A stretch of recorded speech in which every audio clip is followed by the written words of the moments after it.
Hi. I've had my hair in a hat all day. Don't be mad. I've got my pirate pony. That's what I call it back there. I'm so excited for chapter 2. You guys, I have to do a French accent.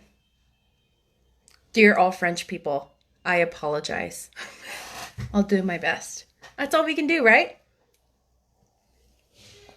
It's like, do you remember those ovens where the commercial was, set it and forget it? If you're a young person, you don't know what I'm talking about. That's life. You try, and then if you make a mistake, you move on. Okay, are we ready? I can do this. I'm having a hard... Oh my goodness, that did not help. Have you ever wiped your glasses and had that happen? Where you're like, okay, here we go. And then you're like, oh, that's still pretty blurry. Okay. Eating IT? No. Okay. I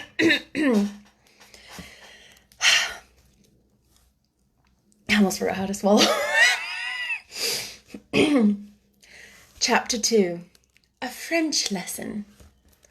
When Sarah entered the schoolroom the next morning, everybody looked at her with wide, interested eyes.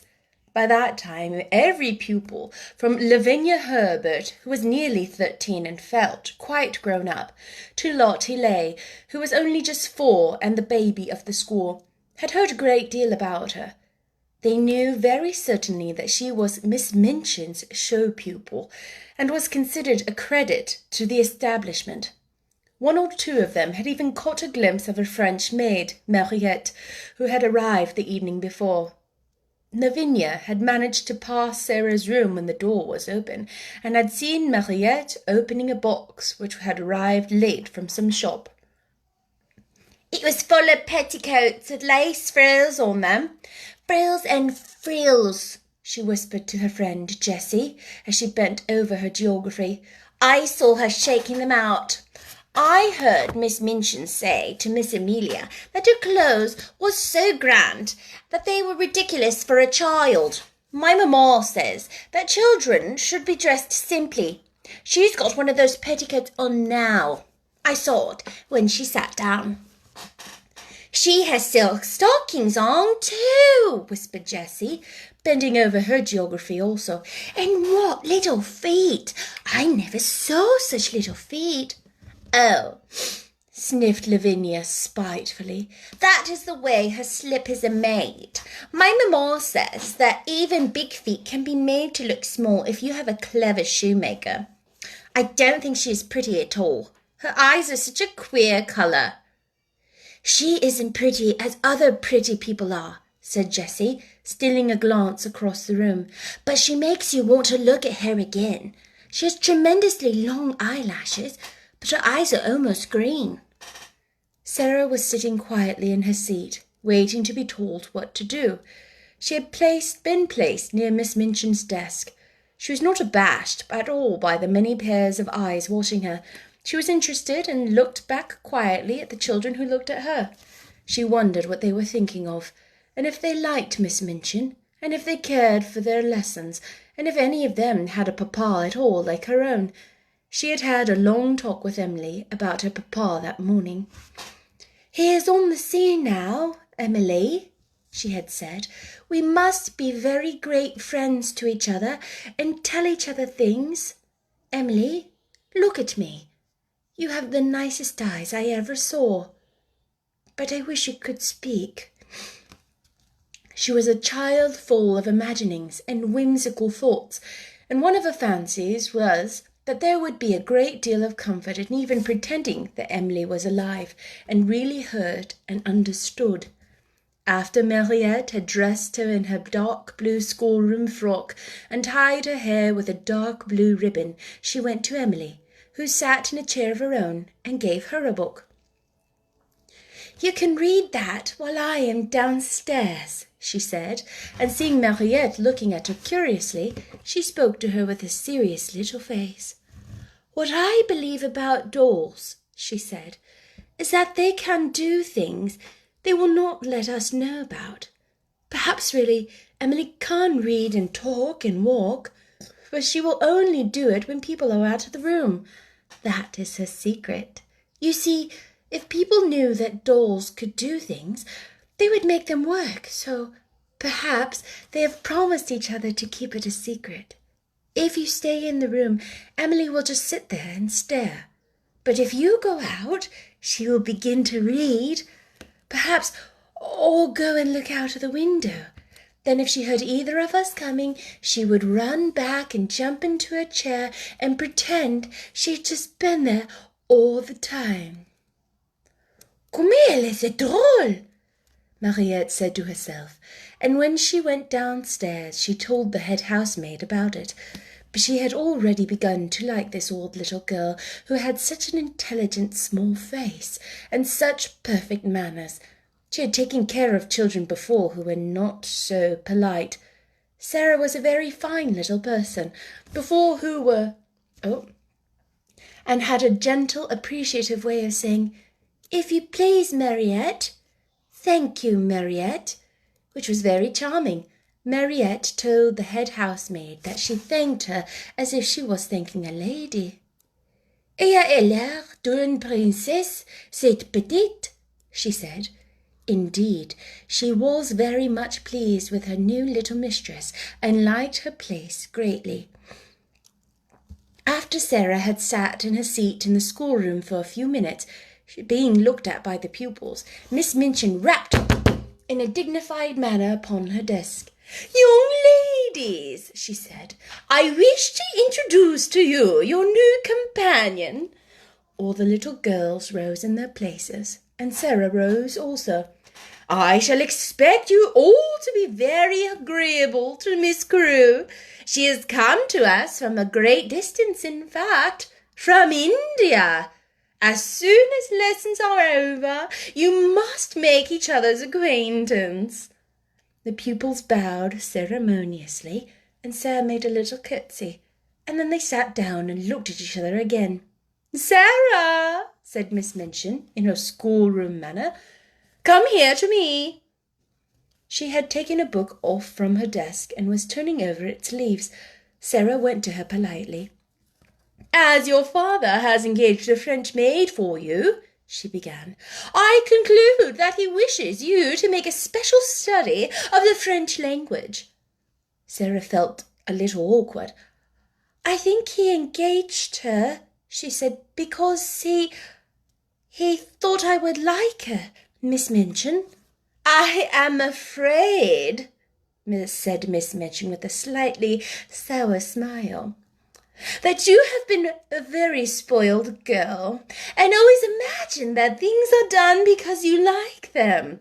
My impression is that your papa wished you to learn French."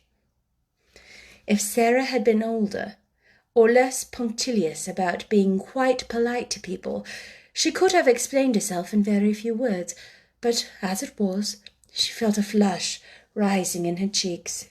Miss Minchin was a very severe and imposing person, and so she seemed so absolutely sure that Sarah knew nothing whatever of French that she felt as if it would not almost be rude to correct her. The truth was that Sarah could not remember the time when she had not seemed to know French. Her father had often spoken to her when she had been a baby. Her mother had been a Frenchwoman, and Captain Crewe had loved her language, so it happened that Sarah had always heard and been familiar with it. I have never really learned French, but, she began, trying shyly to make herself clear. One of Miss Minchin's chief secret annoyances was that she did not speak French herself, and was desirous of concealing the irritating fact. Therefore, she had no intention of discussing the matter and laying herself open to innocent questioning by a new little pupil. "That is enough," she said with polite tartness. "If you have not learned, you must begin at once. The French master, Monsieur Defarge, will be here in a few minutes. Take this book and look at it until he arrives." Sarah's cheeks felt warm. She went back to her seat and opened the book. She looked at the first page with a grave face. She knew it would be rude to smile, and she was very determined not to be rude. But it was very odd to find herself expected to study a page which told her that le père meant the father and la mère meant the mother. Miss Minchin glanced toward her scrutinizingly. "You look rather cross, Sarah," she said. "I am sorry you do not like the idea of learning French." "I am very fond of it," answered Sarah, thinking she would try again. "But—" "You must not say but when you are told to do things," said Miss Minchin. "Look at your book again." And Sarah did so, and did not smile, even when she found that les filles meant the son, and les frères meant the brother. "When Monsieur Defarge comes," she thought, "I can make him understand." Monsieur Defarge arrived very shortly afterward. He was a very nice, intelligent, middle-aged Frenchman, and he looked interested when his eyes fell upon Sarah, trying politely to seem absorbed in her little book of phrases. "Is this a new pupil for me, madame?" he said to Miss Minchin. "I hope that is my good fortune." "Her papa, Captain Crewe, is very anxious that she should begin the language, but I'm afraid she has a childish prejudice against it. She does not seem to wish to learn," said Miss Minchin. "I am sorry of that, mademoiselle," he said kindly to Sarah. "Perhaps when we begin to study together, I may show you that it is a charming tongue." Little Sarah rose in her seat. She was beginning to feel rather desperate, as if she were almost in disgrace. She looked up into Monsieur Defarge's face with the big grey eyes, and they were quite innocently appealing. She knew that he would understand as soon as she spoke. She began to explain quite simply in pretty and fluent French. Madame had not understood. She had not learned French exactly, not out of books, but her papa and other people had always spoken it to her, and she had read it and written it as she had read and written English. Her papa loved it, and she loved it because he did. Her dear mamma, who had died when she was born, had been French. She would be glad to learn anything Monsieur would teach her, but what she had tried to explain to Madame was that she already knew the words in this book, and she held out the little book of phrases. When she began to speak, Miss Minchin started quite violently and sat staring over her eyeglasses, almost indignantly, until she had finished. Monsieur Defarge began to smile, and his smile was one of great pleasure. To hear this pretty child speaking in her voice in his own language so simply and charmingly made him feel almost as if he were in his native land, which in dark, foggy days in London sometimes seemed worlds away. When she had finished, he took the phrase book from her with a look almost affectionate, but he spoke to Miss Minchin. "Ah, madame," he said, "there is not much I can teach her. She has not learned French. She is French. Her accent is exquisite." "You ought to have told me," exclaimed Miss Minchin, much mortified, turning on Sarah. I tried," said Sarah. I suppose I did not begin right." Miss Minchin knew she had tried, and that it had not been her fault that she was not allowed to explain. And when she saw that the pupils had been listening and that Lavinia and Jessie were giggling behind their French grammars, she felt infuriated. "Silence, young ladies!" she said severely, rapping upon her desk. "Silence at once!" And she began from that minute to feel rather a grudge against her show pupil. What do you think? How was my French? I'm not... that's one of my weaker accents. All right. Chapter 3 is called Ermengarde. And we'll see who Ermengarde is, huh?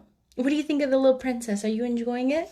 If you enjoy it, please share with your friends. I want them to have the opportunity to listen to this book, especially young kids, to have more an excited and engaged take on these classics. Help them to have it come to life. Yeah? I'll see you tomorrow. Bye.